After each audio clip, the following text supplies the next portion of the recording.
Having a lot of hobbies can be a little bit daunting, especially when you feel like you don't have free time.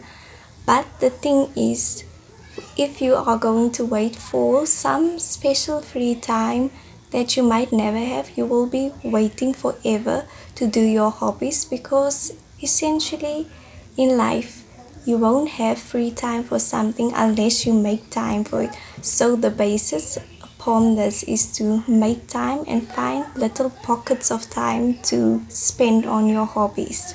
Hi, since I have a lot of hobbies, over 40 at this point, I figured out a way in which I can spend time on my hobbies throughout the days, weeks, and seasons without feeling like I need to have this big chunk of free time in order to partake in my hobby, but rather seeking little pockets of times throughout my days and my weeks and really using every bit of free time, not all of it, but some of it to participate in my hobbies. And these things that I'm about to mention are just some things that I do to make time for my hobbies because that's ultimately what you have to do.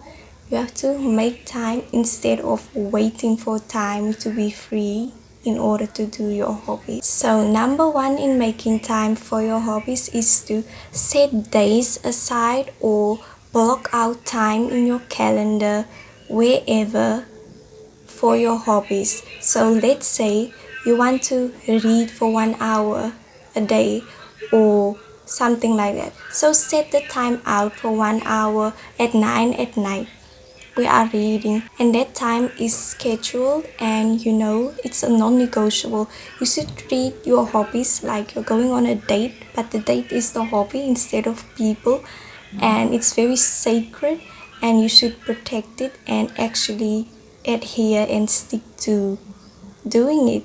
So let's say Saturday is your hobby day. Other plans are cancelled because it's hobby day, and really stick to it and make the time and prioritize your hobby like you would do with any other thing.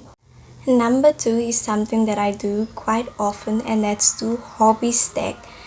If you've ever heard about habit stacking, this is almost like that, but hobby stacking is basically pairing your hobby with something that you have to do every single day, like eating. So you eat 3 times a day, so you might as well read as well.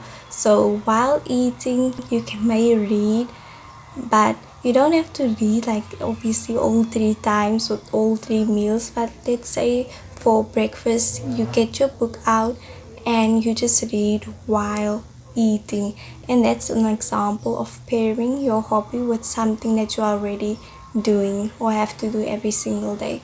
And you can do this with a multitude of hobbies. Anything that you like doing, you can pair it with something else. Number three for making time for your hobbies is to have seasonal hobbies or hobby themed weeks. And essentially, what this means is that instead of getting bored of doing the same hobby or thing over and over again, you theme it out or you have hobbies that you do by the season. So for me, that could be winter and autumn is for knitting, crocheting, and reading, and summer is for painting, doing embroidery, gardening, and things like that. So that's what I would do if it was a seasonal thing. And that way, I prioritize my hobbies, but I give them my full attention for a season. Have set themes for your life and your year in terms of hobbies.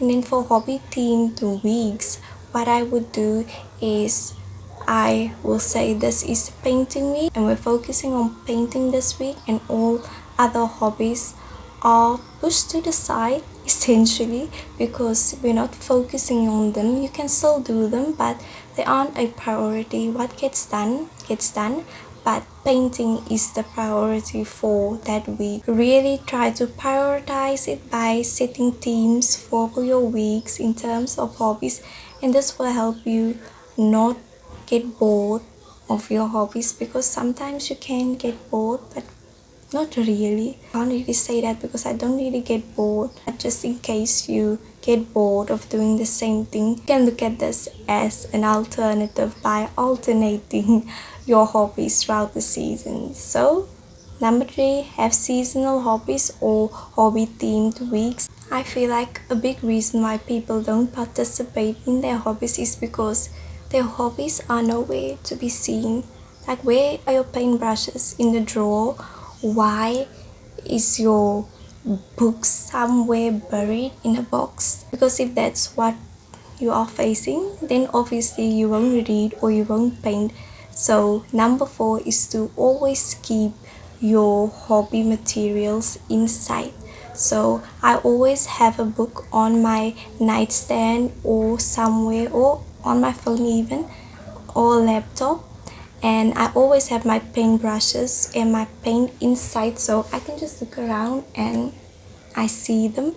And for every hobby I try to do that, especially the hobby that I am prioritizing essentially. So if I'm prioritizing painting, I will literally put my easel up or my painting or whatever I'm busy with, and I will just put it there so I know later on in the day I can do it. Or if I'm doing something the next day, I will put it out the day before, and it just makes me eager to start doing the hobby because I've already initiated. Like, the starting point, everything is laid out, so there's no friction or resistance for me to start because I've already made it easy for myself. So make it easy for yourself. So whenever you have a little bit of free time, you can just pick your hobby up because your book is already there. You don't have to go and search for it. So you can easily do it when you have free time, or you can easily do it when you have unplanned free time. If you have 30 minutes to spare, now you think my book is already there, I can just read, and you won't reach for something less productive like watching videos because your book is next to your phone on your nightstand. So number four, have everything inside. Number five is the fact that you don't have to have a lot of free time or this big chunk of time to allocate to your hobbies. So think of it as this: even reading one page a day is going to do more for you than doing the opposite, and that's none.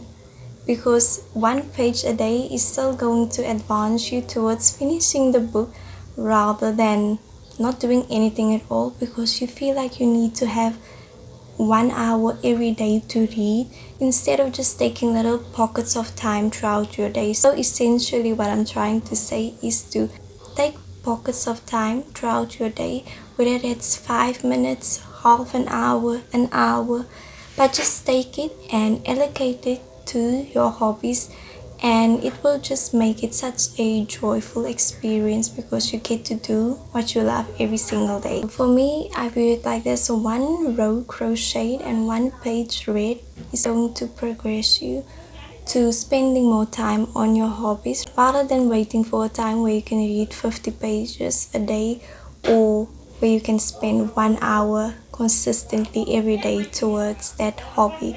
So really view it as making time by taking time out of your day, coexist with each other. And it doesn't mean that you can't set aside days for your hobby. Like, this day I'm just going to do my hobbies and that's my main priority, but taking this time out of your day can really make a big difference in you finishing your book quicker because you aren't waiting for a day, but you're rather staggering it out throughout the span of days. So that's number five. Don't wait for huge or chunks of time to do your hobby. Take advantage of pockets of free time throughout your day. So my advice is to treat your hobbies like something that is essential rather than something you should just disregard because it isn't something serious, because your rest is very serious and everyone should rest because it will also make you more productive and also function better in the more serious aspects of your life. So treat your hobbies like it's essential and like a relationship you have with yourself, and treat it like something you have to put in time and effort in towards to reap the benefits of you having something cute to wear or crochet, whether you crocheted it, did it on a sewing machine, or just finishing that book because you want to finish the book. So these are things that I do every single day, week, season, that make me make time for my hobbies, and this is the reason why I'm consistent with most of my hobbies, because I make time through taking time throughout my days. And that's all for now, and I wish you well, and bye.